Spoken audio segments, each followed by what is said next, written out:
What's up, tacos? Um, that's my washing machine going on in the background. Please ignore the large, the loud sound coming out of my hallway. Um, so yeah, we this is my final top 10 list for 2024. You know what I do at the end of the year is kind of just take a look back at the year, what we picked up. Also, go over top 10 lists. And usually they're um, kind of lists I do throughout the year, or at the end of the year for sure.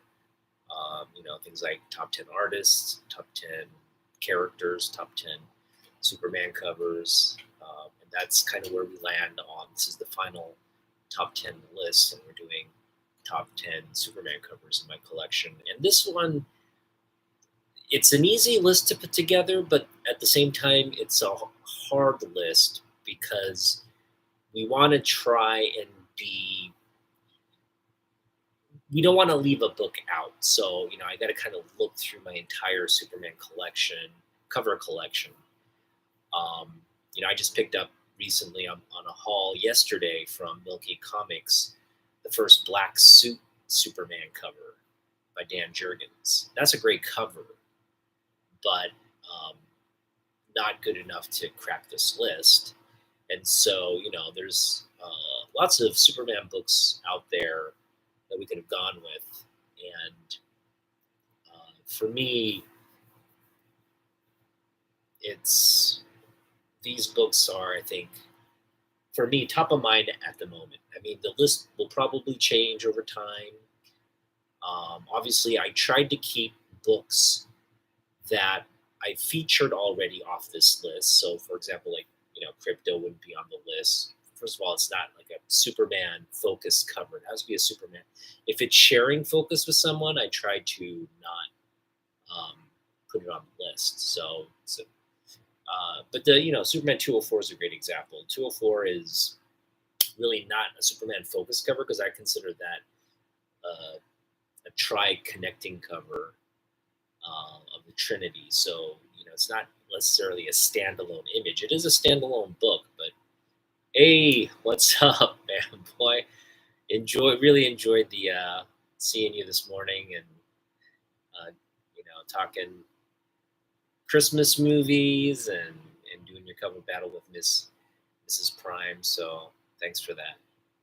So yeah, this is the big one. This is the top Superman covers in my collection. And again, try to do Superman focus books, and you'll really see kind of like a bias in this list. Unfortunately, I mean, I think that's with any collector who collects something, and when you say what's your top 10 of anything or top 25 of anything, it's really a reflection on um, the person making the list, the collector at the focus of the list. And so, yeah, you'll see my bias toward a certain individual. Um, and with that said, let's just get to the list. All right, number 10. This one is a book I picked up recently. I think maybe two hauls ago, and I got it for a great deal. I got it for $10, which I thought was uh, an astounding deal considering its condition. I would put this condition at like a 7.0, 7.5 ish. Um, and the crazy thing is, it hasn't even been pressed or cleaned yet. So with the pressing and cleaning, I mean, this could get up into the uh, VF copy. Um, I'll just show you the back. As you can see, there's not really any creasing on it anywhere. It's just a little dingy. You can see like the dirt accumulation, and that's something I could probably just work on right now. Give it some eraser time and like wipe it down. Should look a lot brighter. Um, the big issues with the book is there's uh, a subscription crease that doesn't break color.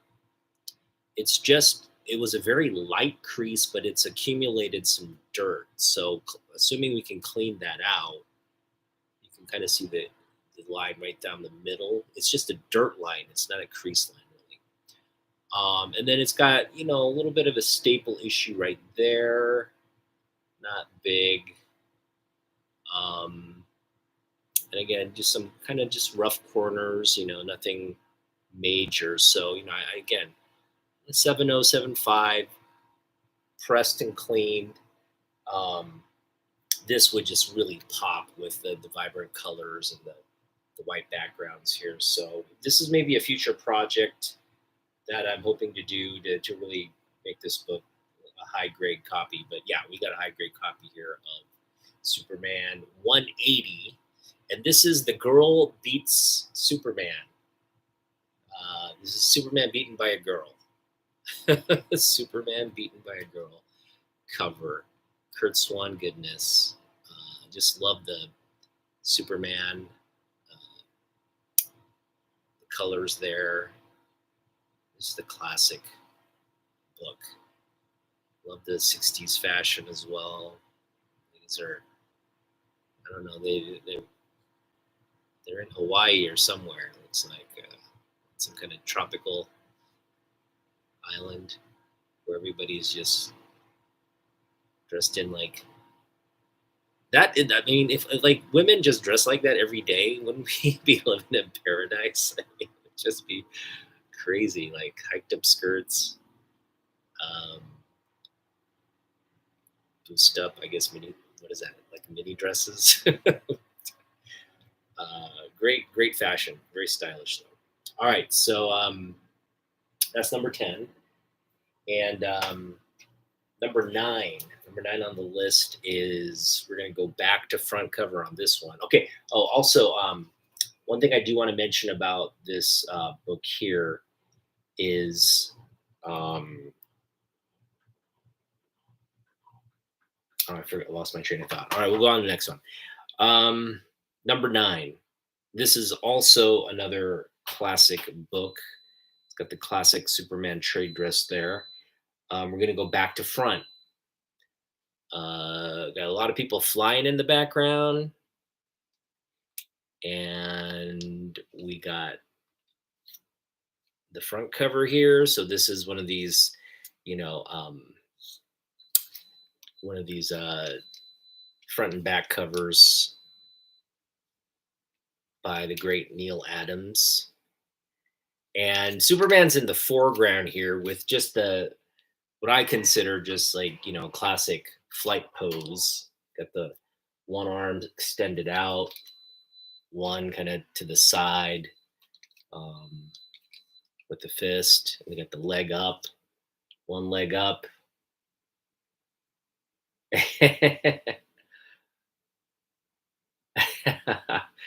Great cover. One of my favorite pickups this year. Yeah. This is just a classic cover. I mean, it's first of all, it's a 100 pager. It's a square bound. Uh, Mine is in was kind of in rough shape, but Roger helped to press and clean this book, so it looks absolutely fantastic now, better than before. He got there's a lot of kind of dinge and kind of damage on the back, and he was able to kind of wash a lot of it off, press it out, and get it looking fabulous. Yeah, this is a hard book to get in high grade because of the spine and because of the age of the book.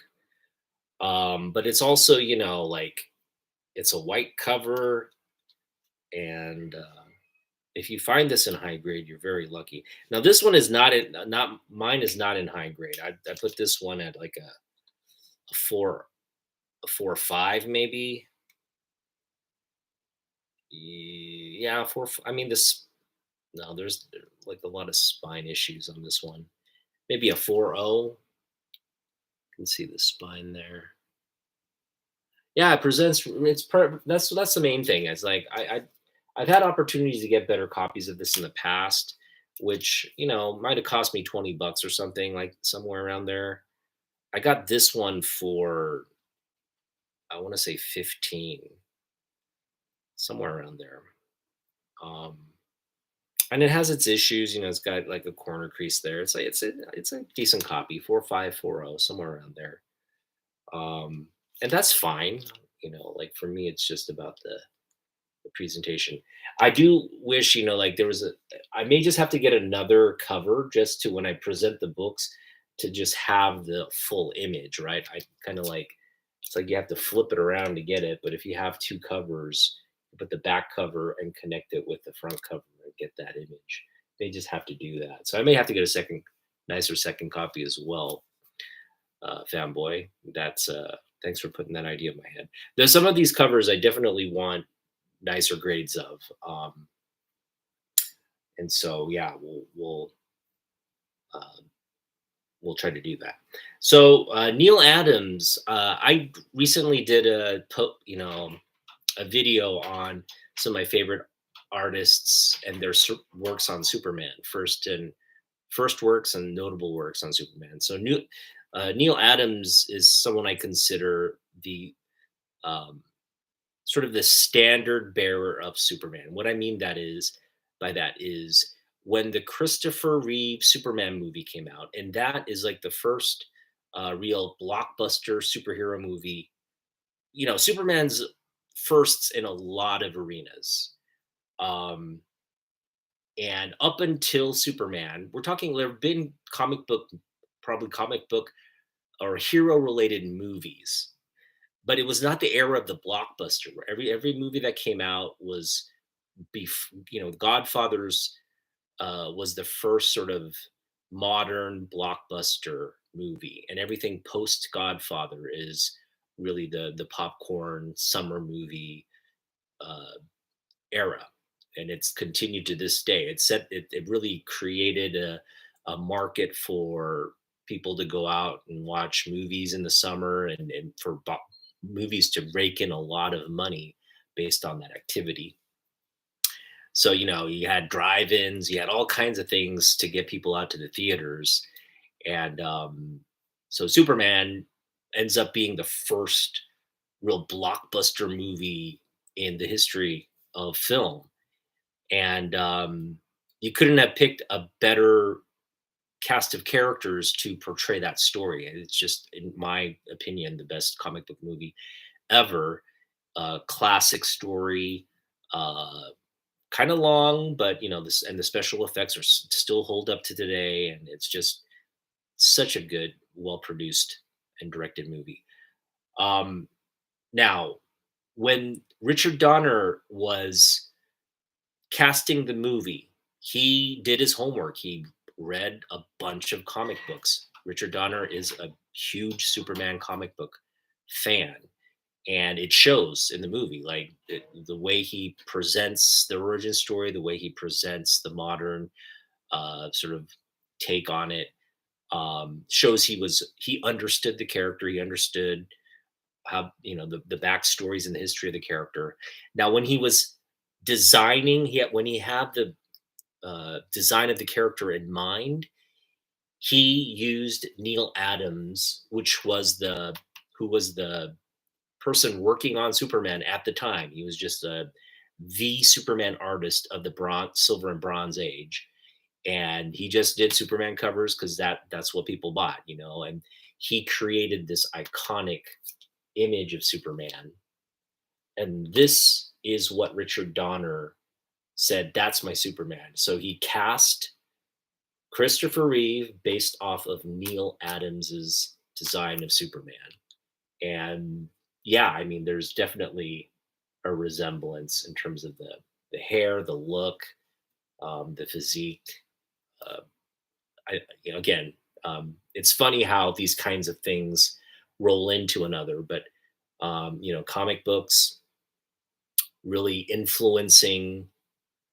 Well, first it's a subject material, so it's got to influence it, but um, influencing the look of the character, which now Christopher Reeve is the standard bearer for Superman casting, right? You want to cast somebody that has the traits of that character, somebody who can do a powerful, strong, playful Superman, but also be timid, mild mannered, uh, kind of just office nerd, uh, super Clark Kent, and just play, those uh, kind of opposites convincingly. And so, every great Superman's got to do that. And that's one area where I think Henry Cavill didn't, as great as Cavill was as Superman, Cavill was not that great with as Clark Kent. Um, I think a lot of people, it's hard to play Clark Kent because you really have to be playing a guy who's not trying to get noticed. You know what? He's like a good worker, but he's just sort of he's just like gray matter, right? Right. He's just kind of like there. You don't really notice him. Probably couldn't pick him out of a lineup. You'd only see glasses. If you're to ask people to ask to describe Clark Kent, they'd be like, "Oh yeah, he's the guy with glasses," but I don't know. Obviously he's a tall, big guy, but the point is, like, he's not somebody who comes across as like somebody you want to get to know. So that's the contrast you have to play. And um, anyway, this is one of the iconic covers in my. Um, so we're talking early covers. This is an early Action Comics cover by Neil Adams, and it's one of my favorites because it's like so different in tone than what we've seen. I just showed off this book, and in the Silver Age, you see a lot of just silly covers like this. Like silly love triangle covers, or like Lois Lane demanding Superman marry her, or something to that along those lines. Hey Kenneth, what's up?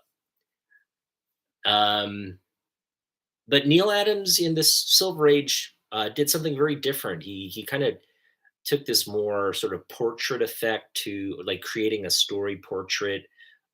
Again, minimal dialogue. You didn't have to. There wasn't a lot of word bubbles on his covers. He was probably kind of just showing um,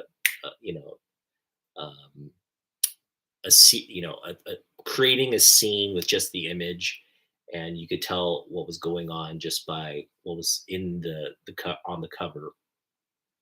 And so, again, this is just one of my favorite covers as well.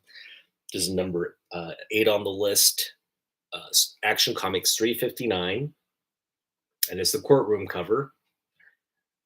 Case of the People versus Superman, and yeah, it's this little girl, just like the last person, the most vulnerable, of us, is kind of kind of staring down and um, kind of verbally attacking uh, the Man of Steel. Man of Steel, and you look at him, he just looks so helpless. Like, oh, what did I do to what did I do to you know get the ire of this little girl? That's him. He's the man who killed my daddy, and just a great, beautiful cover. And this just captures why we love Neil Adams, and um, really it shows the power of uh, what the comic book cover can do. Kind of at the front. Again, changes the tone of Action Comics. We didn't see covers like this until Neil came along, and Neil was able to kind of just bring some realism to the book here, like an everyday sort of situation you'd see in our everyday lives with Superman in it. Yes, this is a signed copy. Um, Again, early Action Comics. I wanted to get a Superman book signed by Neil Adams, and was able to find this um, online. Didn't pay much for it. I think I paid like $40 or $50 for it. Super cheap for something as classic as this book. All right, so that's number 8. I think you're seeing a theme so far. I love me some Neil Adams. So this is another great cover. This is a Kiss cover here, and this is another book where Roger. Again, this was just like somebody had folded it multiple times, read it multiple times, had some big creases down the middle. Um, there was some a lot of staining around the book, and I forget what the issues were with the book, but Roger was able to press it and get a lot of the creasing out, and really just make the book look um, fantastic. Yeah, the crease was like perforated. It was like really like noticeable. And then Roger, obviously the lines are still there, but in terms of the the tactile portion of the book, it's just smooth. So it was like perforated and kind of folded, and then he was able to kind of smoothly press that out. So thank you, Roger, again for making this book look fantastic. And what's not to love about this cover? Um, let's admit it. This is what I love about the Corn Sweat, the Cavill, and the Reeve castings.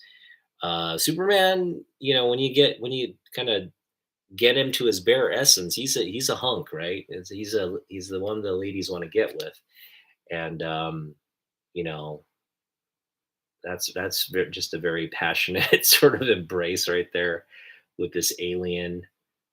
So he's breaking lots of hearts in the comic book universe here, and love that cover. Now this, I gotta admit, I had an opportunity to get this in high grade. We're talking like, 8.5 in that range, not 9.0. And it was 20 bucks. It was 20 bucks for just a really high grade copy. And I didn't pick it up. And I'm so regretting it now.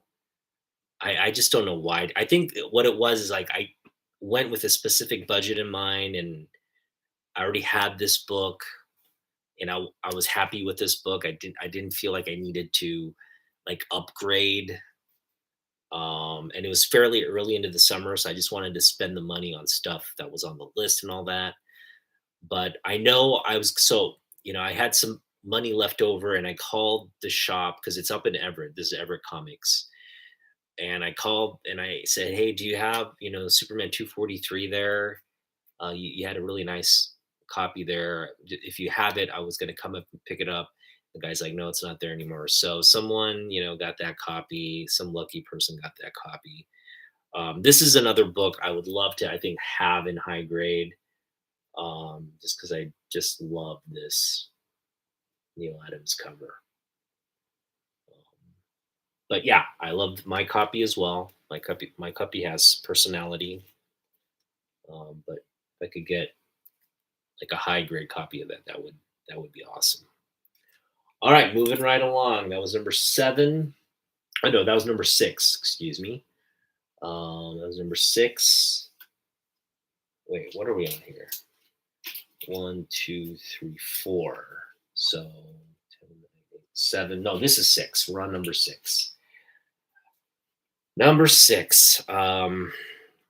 This is just a classic cover. Um, and you see the humanity in Superman, the heartbreak, and you have the whole DC universe uh, reacting to it. He's the focal point of the DC universe. I just love this cover by George Perez. It's I mean, the background's the background, but it's really like just his, the pose. Um, this is the kind of there's a Batman cover. I don't know what number it is, but it's homaging like a golden age Batman book where Batman's kind of in the same pose with a Robin that's been deposed, and it's been homaged in several on multiple covers throughout the ages. But there's just something about this book. This is sort of the climax of this series. It's Supergirl sacrifices herself, and Superman is just lamenting the loss of a true hero. And yeah, I got Marv Wolfman to sign it this summer to add to the George Perez signatures. So just I have my this is just my flex copy of Crisis on Infinite Earths #7. Fantastic Superman cover. Absolute classic. Boom. You're thinking, man, what could beat that cover, right? Well, we'll try. We've got some Michael Turner goodness. This is a cover I covered previously, but I had to put it on the list just because it's like I mentioned before on that previous video. This captures the essence of the character, and that's what you want on a good Superman top 10 list cover. Um, Power, grace, you know, this is that classic scene where Superman, I think it's Superman 2. Yeah, Superman 2, he drops the flag off at the White House and he apologizes to the president for being away. And he's like, but don't worry, you got me back now and I'm not going anywhere. And then he flies off into space and there's this great, you know, like just flight mechanics of Superman turning um, in outer space as the sun is rising and he's like flying into the sunrise, and it's just absolutely a fantastic scene in Superman 2. It's just the end scene, right? It's how Superman 2 ends, um, as you go into the credits, and this absolutely captures that moment. And really, spaces would be like you have this Fortress of Solitude. That's where Superman goes to get away. But I'd imagine like space would be somewhere Superman would go to get away too. Just to enjoy the view, kind of get the sense like, hey, this is what I'm, kind of sacrificing my time and life for this planet, um, the blue planet, the third rock from the sun, and just love it. This is my this is a variant cover by Michael Turner, the cover you want on 205, and it's signed by Michael Turner as well. So got just another flex piece here on this list. Beautiful image, beautiful colors. Yep, the one random Michael Turner cover during Lee's run, and it's a beautiful. I mean, can you imagine if he had done uh, how blessed we would have been if he had done all the variant covers during Lee's run. So Lee would do the cover A's and he would do the cover B's. That would have been fantastic, but we did not get the fortune of that. All right, moving right along. This one, I mentioned that Superman is as American as apple pie, and that's what I love about this next cover. Um, it's really capturing an age, because kids do not play like this anymore, unfortunately. And I'm saying unfortunately because I think there was a time when um, this kind of stuff was like just standard, right? Standard. Guess it's not far removed from our pioneering days, right? Um, and anyway, the book I want to show off is Superboy 10. And Superboy 10 is a Golden Age book. Um, to be honest, I would get this graded, but I think there's been work done on this book. I just I'm pretty sure this is a there's been some restoration or something done to this book because it looks pretty pretty ratty, but it's held together pretty nicely.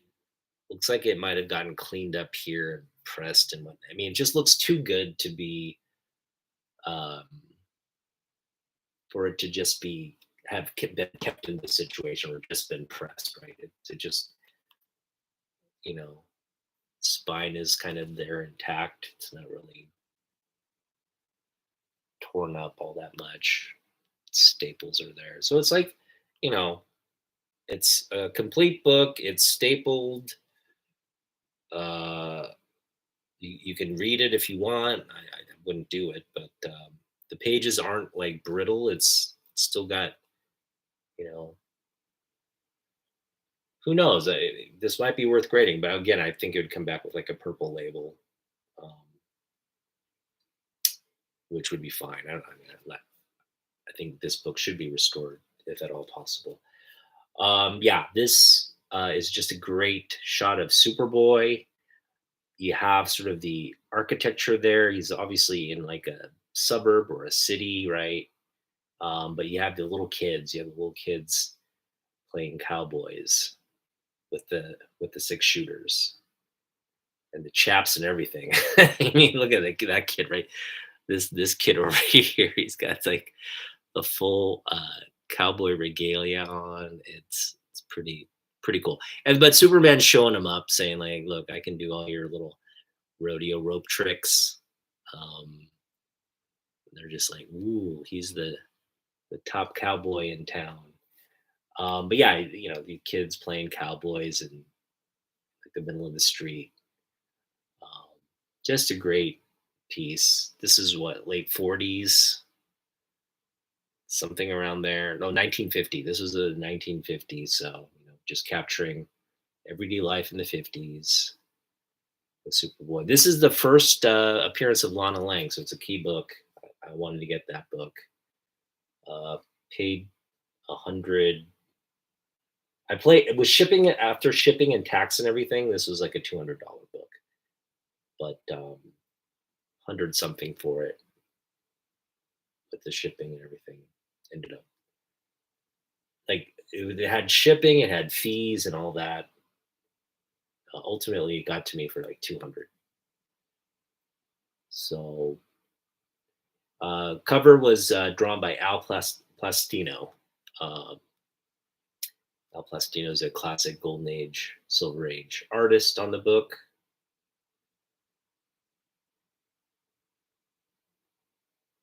Oh yeah, first Lana Lang. First Lana Lang. It's a big book. It's relatively a big book. Because I still think like even like people don't consider Lana Lang, I guess, exciting. Because she's like, but she's significant. She's like, if you think about the most significant people in your life, right? For guys at least, like your mom is tops there, your wife is tops, but your first love. If your wife is your first love, then you know that's great. But you know, most of us didn't marry our first love.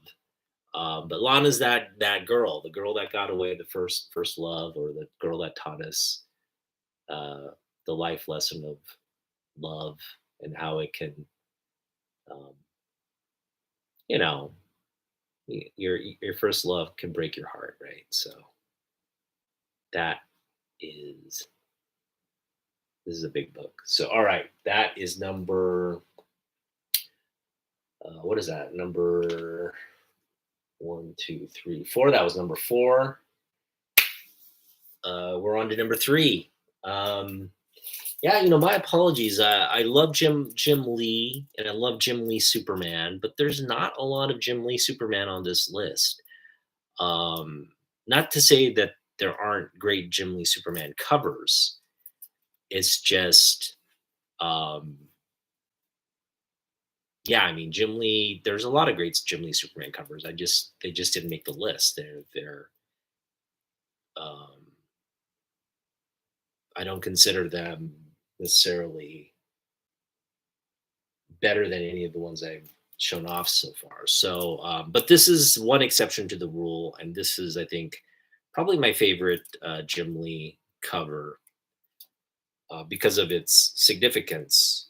Um, this is the uh, Action Comics 1000, and I wanted to get this book in high grade and signed, and This is the what is it? The San Diego. This is the convention exclusive variant. So we got the. It's a beautiful foil, square bound book. You got the DC logo back. Just a beautiful, beautiful book. He's all foily goodness. But then you got the gold signature right there. The feet. Yeah, flex book for me. And got this super cheap. I got this for like $100. Uh, Something like 110 with shipping and everything. It was like 110. Ridiculously cheap for this book, in my opinion.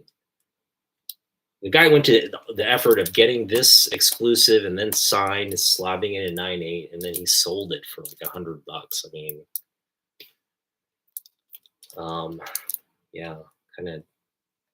I guess my gain, his loss. But boom, yeah, this book is a legacy book. You talk about Jim Lee legacy books. This is, um, in my opinion, his legacy book. You look at, well, we'll get to it. We'll get to it. We're talking about legacy books. I mention this all the time. Like when I hear people say, "Oh, Neil Adams, he's known for his work on Batman," that kind of irks me.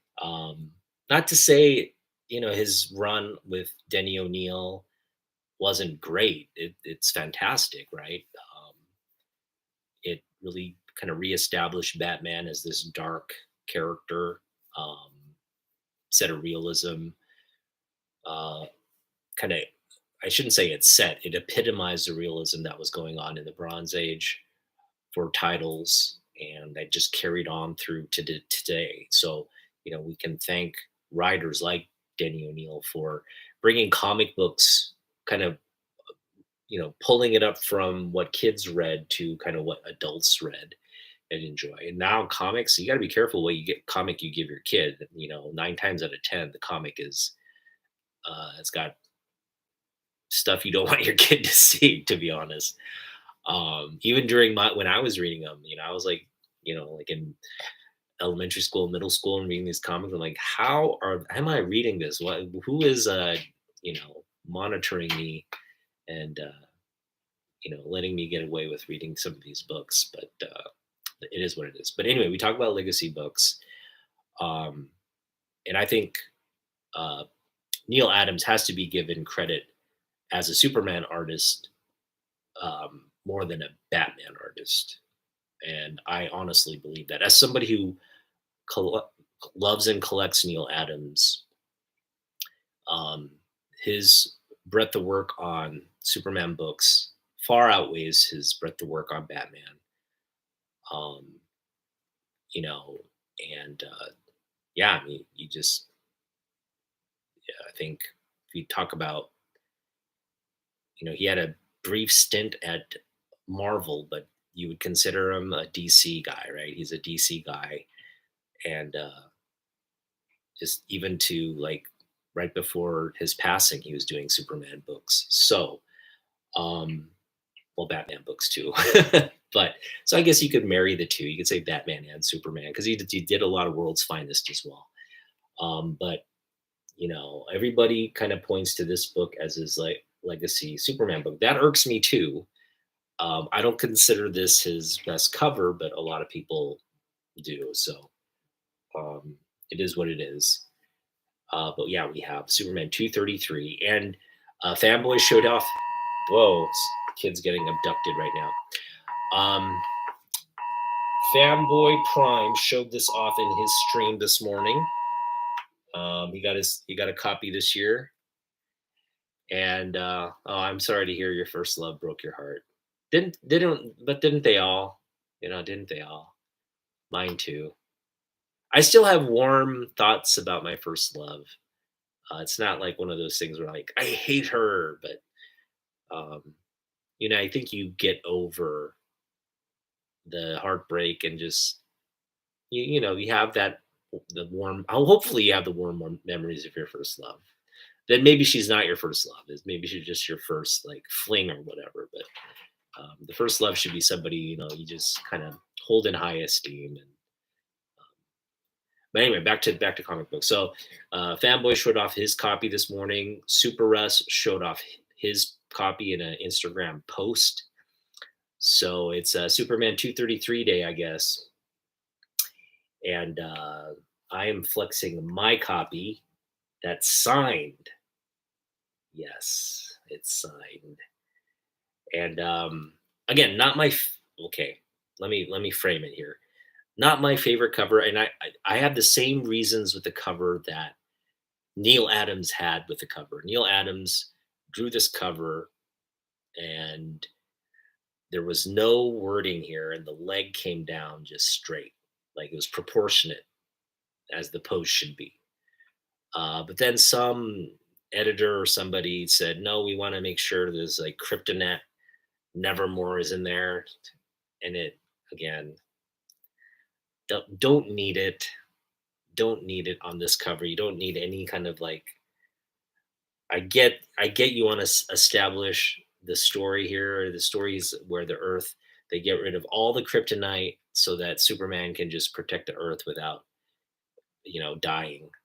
Um, and I get why you'd want to let people know that that's kind of what the story's about, or at least pique some interest or curiosity in the book. But they put this wording there, and then they have the inker redraw the leg so that this can fit in there. So they took the leg and they resketched it, and that's what you got. And it just, I mean, look at it. Just look at the legs. It looks, nobody stands like that. Your bones don't stretch like that. Okay. So I can see why Neil Adams hated the cover. And to be honest, like there's so many better like Neil Adams Superman books that should get focus, but I do get why people love the book. Like from the knees up, this is just I mean, imagine if this were if the leg wasn't didn't look like a chicken leg. This would be an absolute classic cover, hands down. The legacy book, the classic cover that everybody wants it to be. But again, Neil didn't think. Obviously, Neil didn't like the book for the change they made. Not that he didn't like the book for his artwork. He loved he put a lot of hours into this, right? A lot of love and hours, and then to see them make the change and f up his image, that's unfortunate. that's and really like it's hard to it's hard not to see it. So but anyway, um, I think it is his legacy book ultimately, though, because that's where people are landing with it. And again, it's just a fantastic cover from that point on. It's just an absolute fantastic cover. Beautiful looking book. Um, Classic Neil Adams Superman Breaking of the Chains. Now, this is a book. The Breaking of the Chains is a golden age motif. People have homaged the golden age cover. I think it's Superman. Was it 15? Superman 8? It's one of those early Superman golden age covers uh, by Fred Ray, I believe. Fred Ray did this just breaking of the chains. It's kind of one of those like strongman circus strongman things you'd see people do, like just but Superman's doing it with such ease. And then that carries through, and again, just get that classic homage with the kryptonite chains there on this Flux book of mine. All right, that's number two. You're like, what? What could be? What could outdo that one? Um, I mentioned this many times before, and this is, um, again, the list changes, and who knows? Maybe that legacy book will ultimately land number one. But for me, this is um, my favorite Superman cover of all time, and that is Action Comics 419. Uh, mention, I show this book off so many times over the course of my channel, um, and I always land back on it as really the best depiction of Superman. Um, just a simple image. Again, without the you don't really need words on a Neil Adam cover, so you don't need Kryptonite Nevermore. You don't need this stuff here. Just need the image there. Just let Neil work. Come on, why are you getting in his way? But fabulous, fabulous artwork. And kind of like in the same vein as what I said about Michael Turner's Superman cover, this just captures the essence of Superman, who he is, that pose, that flight pose. Man, could you talk about Christopher Reeve making it believable on film that a man can fly. Well, Neil's doing it on paper here with ink and making it look fantastic. I should say pencils and ink. Absolutely fantastic. And that is our top 10 Superman covers. You know, it's been a big year of pickups. Um, I picked up almost 500 books this year. Uh, 470, I want to say 480 something books. So it's been a big year of pickups, and I kind of like, um, you know, the this sign book was one of the pickups of this year, and this is for me like when I picked this up, I just kind of felt like mic drop. I don't really need other books in my collection now. Um, it just felt like I was at peace with where the collection was, and I still feel that way. I don't want to. I don't, after this, I didn't feel the need to like go out and pick up everything. Like something was missing in my collection. This kind of just like filled that hole, and I've been content. But there are still books that I do want to pick up, and so my next video will focus on that. It'll be sort of a year-end video, books that we're focused on in 2024. So I'm just going to kind of show you what I'm targeting. And what's fun about it is we put this was not on the last year's list. I was not targeting 233. I already have a copy of it, but just sometimes the forces of Unmyeong, the destiny comes and calls. Superman calls your name, and you have to vie for this book. And I was fortunate to get this copy. This came to me via Future Past Vintage Collectibles. Go give them a follow. Great father and daughter YouTube channel. Also, comic book sellers. Yeah, Dave is a master comic book presser and cleaner, and he did his magic on this book. It looks absolutely fantastic. Um, yeah, just gorgeous. So thank you for that. And yeah, again, so we, but we did pick up a lot of the stuff on the list. The book that continues to elude me for, I think, since I got back into hobby is a Neil Adams book. It's Neil Adams Batman 251, the Joker cover. And I just need to get that book.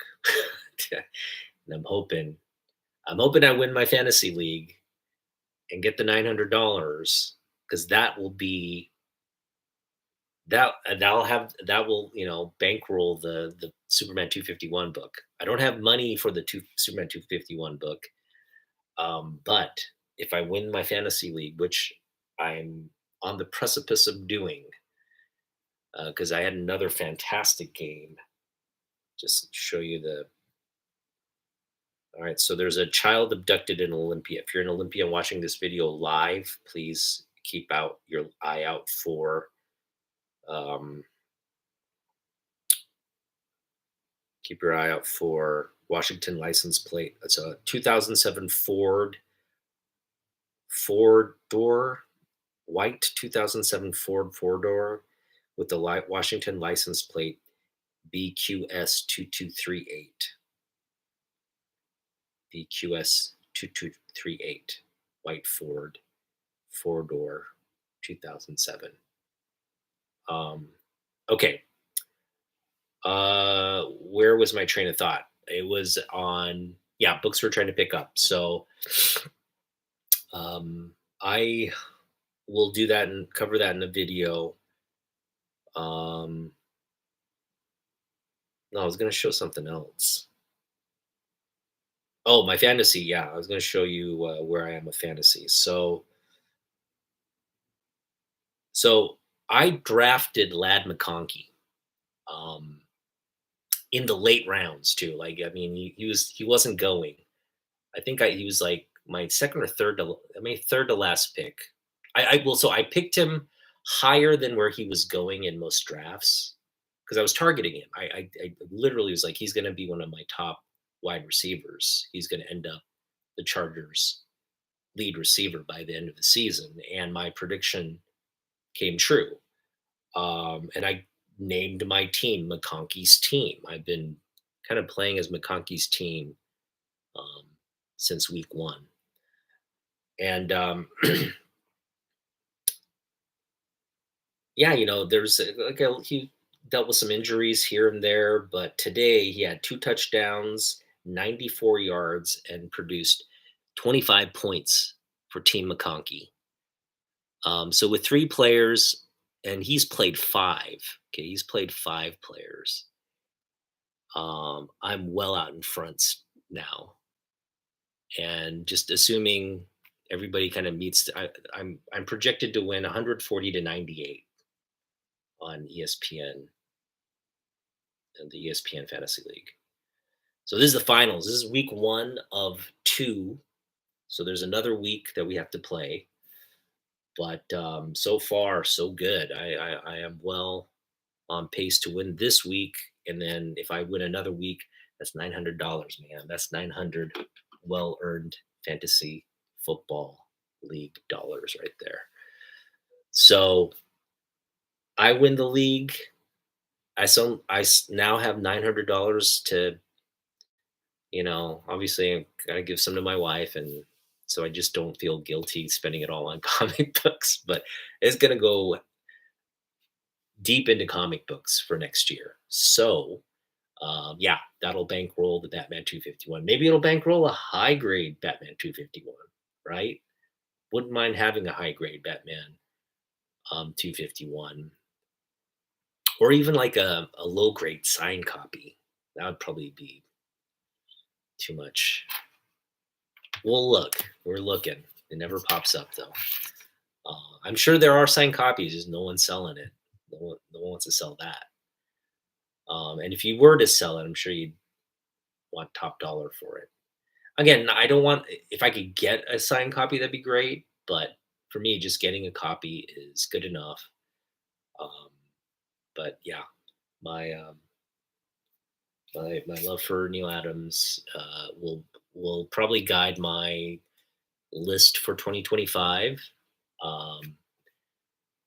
Picked up a lot of Superman books. I don't know if I'll be able to do so next year, given all the hype, and I'm sure the prices on people are probably repricing their Superman bins as we speak, taking out all the keys and all these Neil Adams books and stuff and repricing them.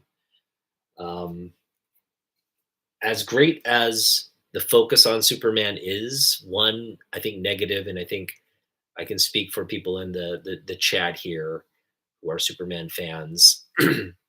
The one downside is you have to pay more for Superman books, and that was just the beautiful thing about like Superman being not anyone's favorite character except select few of us.